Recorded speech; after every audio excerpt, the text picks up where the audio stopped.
Hi, Annette Neal from PRD Whitsunday.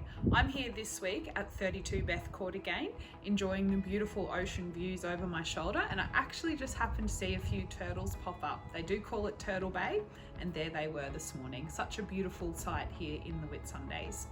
A question I'm getting asked a lot at the moment is what's happening with the market? What do you think will happen with interest rates? What's happening with inflation? All of these different questions that people want to know.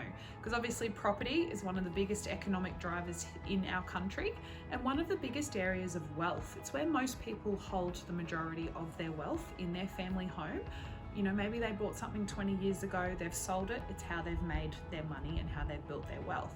So it's something that is a hot button topic for every single person.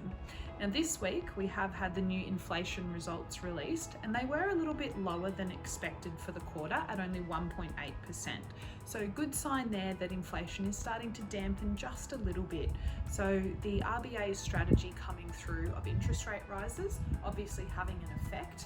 Although we'll have to see what happens next week. I am tipping, and I think everyone in Australia is tipping another rate rise, of course. We will see a few more of those this year.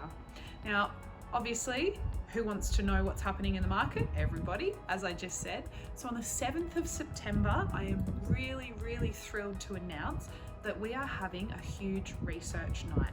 We are having PRD's chief economist, Dr. Asti, come up here to the Whitsundays, and we're going to be putting on a massive event, inviting everyone from the community who has an interest in property to come along.